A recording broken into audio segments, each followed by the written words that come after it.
वैसे तो पाकिस्तान में खून डोनेट करने का रिवाज बहुत ही कम है, लेकिन अगर कोई सानया हो जाए और ब्लड डोनेशन की कॉल की जाए तो ब्लड बैंक्स के बाहर सैकड़ों लोगों की लाइन लग जाती है। आप में से बहुत से लोगों ने खून डोनेट किया होगा, लेकिन क्या आपको पता है कि ब्लड डोनेट करने के बाद आपके डोनेटेड ब्लड का क्या होता है? क्या आप समझते हैं कि आप जिस शख्स के लिए ब्लड डोनेट करने आए हैं उसको वही खून चढ़ने वाला है जो आपने कुछ देर पहले डोनेट किया? स्पॉइलर अलर्ट, नहीं। और अमर अकबर एंथोनी का वो सीन जिसमें अमर अकबर एंड एंथोनी एक साथ अपनी मां को ब्लड डोनेट कर रहे हैं, अगर रियल लाइफ में रिपीट किया जाए तो प्रॉब्ली उनकी मां की डेथ हो जाए वहीं के वहीं। सो लेट्स फाइंड आउट के ब्लड डोनेट करने के बाद आपके ब्लड का क्या होता है और वो कैसे किसी पेशेंट में लगाया जाता है। This is Gaurav Rizvi and you are on my channel.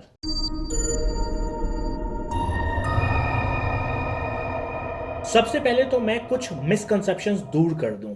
जिन लोगों का ख्याल है कि ब्लड देने से वो वीक हो जाएंगे या अनीमिक हो जाएंगे, तो ऐसा कुछ नहीं है।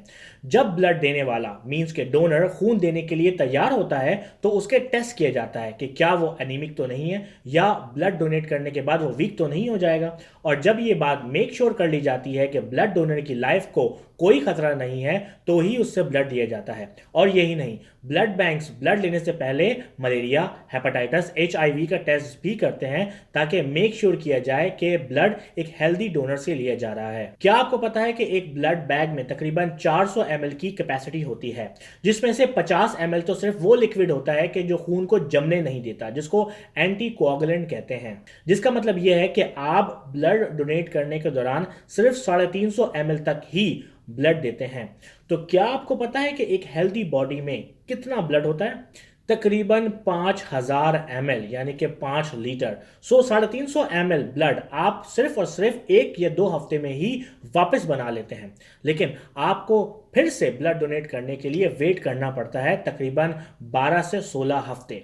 मर्दों के लिए 12 और खवातीन के लिए 16। ब्लड निकालने के बाद फौरन ही किसी को नहीं लगा दिया जाता, बल्कि उस ब्लड की फिर से स्क्रीनिंग होती है जिसमें हेपेटाइटिस C, B टेस्ट होते हैं, मलेरिया, सिफिलिस का भी टेस्ट होता है, और भी टेस्ट होते हैं उन बीमारियों के जो कि खून के जरिए से फैल सकती है। इसके साथ साथ ब्लड ग्रुपिंग भी की जाती है ताकि पता लगे कि ब्लड A, B, AB या O में से कौन सा है।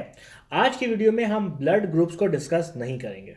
जब सब टेस्ट होने के बाद ब्लड बैग ब्लड बैंक में आता है तो ब्लड बैग को एक मशीन में डालकर सेंट्रीफ्यूज किया जाता है, जिससे ब्लड 3 हिस्सों में तकसीम किया जाता है। सबसे नीचे वाला आरबीसीज, प्लेटलेट्स एंड प्लाज्मा, और इन तीनों कंपोनेंट्स को अलग अलग करके रख दिया जाता है। यूजली जब कोई डॉक्टर कहता है कि पेशेंट को खून की जरूरत है तो इसका अमूमी तौर पर मतलब यह होता है कि इसको आरबीसीज की जरूरत है। यूजली आरबीसीज सर्जरी के दौरान चाहिए होते हैं, या बेबी के डिलीवरी के वक्त, या फिर खून की कमी या एनीमिक कंडीशन में भी दिए जाते हैं। जबकि प्लेटलेट्स किसी दूसरे पेशेंट के लिए रख दिए जाते हैं। थोड़ा सा प्लेटलेट्स के बारे में भी बता देता हूं। प्लेटलेट्स खून को जमाने में हेल्प करते हैं। फॉर एग्जांपल, जब आपको कोई चोट लग जाती है और खून बहना शुरू हो जाता है तो आपके खून के प्लेटलेट्स ही वो हीरो होते हैं जो उस जगह को जाकर पैच करते हैं, जिससे खून बहना बंद हो जाता है। Usually cancer patients, HIV patients को प्लेटलेट्स की जरूरत होती है। तीसरा हिस्सा यानी कि प्लाज्मा, उसमें यूजली वाटर होता है, नमकियात होते हैं, एंटीबॉडीज होती हैं और एंजाइम्स होते हैं। प्लाज्मा का मेन काम होता है खून को पतला रखना और रगों में दौड़ने के दौरान आरबीसीज और प्लेटलेट्स को आराम से ट्रांसपोर्ट होने में हेल्प करना। लेकिन प्लाज्मा में एक बहुत ही काम की चीज होती है, वो है एंटीबॉडीज एंड प्रोटीन्स। कभी किसी ज़ॉम्बी मूवी में देखा है कि जिसमें पता लगता है कि हीरो की बेटी ही वो वाहिद लड़की है जिसको ज़ॉम्बी नहीं खा सकता, क्योंकि उसका खून दूसरे इंसानों से अलग है। यूजली वो ब्लड नहीं बल्कि उसके प्लाज्मा की बात कर रहे होते हैं कि उसका प्लाज्मा दूसरे इंसानों से अलग है। उस लड़की का प्लाज्मा ऐसी एंटीबॉडीज रखता है कि ज़ॉम्बी अगर उसे काट भी ले तो भी वो ज़ॉम्बी नहीं बनती। जब ये तीनों components RBCs, platelets and plasma अलग अलग कर लिए जाते हैं तो इनको स्टोर किया जाता है, और हर कंपोनेंट की एक शेल्फ लाइफ यानी कि एक एक्सपायरी होती है, और ये अलग अलग ममालिक में अलग अलग होती है। लेकिन पाकिस्तान में यूजली प्लेटलेट्स 5 दिन तक, आरबीसीज 28 दिन तक और प्लाज्मा तकरीबन 1 साल तक स्टोर किया जाता है।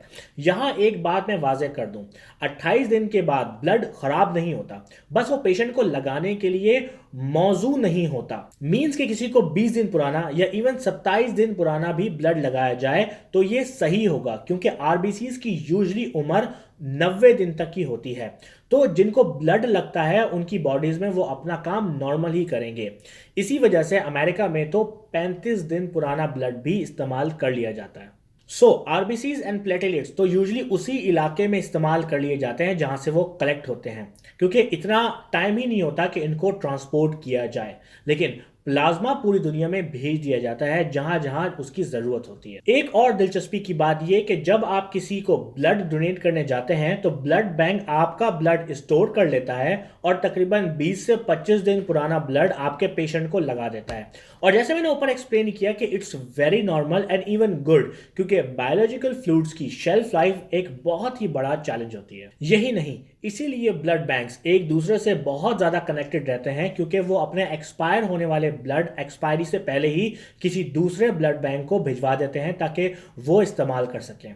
सो टेक्निकली एक शख्स से लिया गया खून शायद 3 से 4 लोगों के काम आ सकता है। एक और बात, जब किसी को ब्लड की जरूरत पड़ती है तो उसको वही ग्रुप का ब्लड नहीं दिया जाता डायरेक्टली। आई मीन टू से कि अगर एक पेशेंट का ब्लड ग्रुप बी है तो यूजली फ्रिज से बी ग्रुप की बोतल निकालकर पेशेंट को नहीं लगा दी जाती, बल्कि पहले दोनों ब्लड का क्रॉस मैच किया जाता है, वो भी 2 बार। जब दोनों ब्लड एक दूसरे के साथ कोई रिएक्शन नहीं दिखाते तब ही ब्लड को ट्रांसफ्यूज किया जाता है। And that's it. होप कि आपको ये मेरी वीडियो पसंद आई हो एंड लेट मी नो कि आपको ये वीडियो कैसी लगी। अगर आप मेरी पर्सनल लाइफ को फॉलो करना चाहते हैं तो मुझे इंस्टाग्राम पर फॉलो करें gauhar.rizvi, फेसबुक पर मुझे जरूर लाइक करें, यूट्यूब पर जरूर जरूर जरूर जरूर जरूर सब्सक्राइब करें www.youtube.com/mychannelvideo, and I will see you in the next video.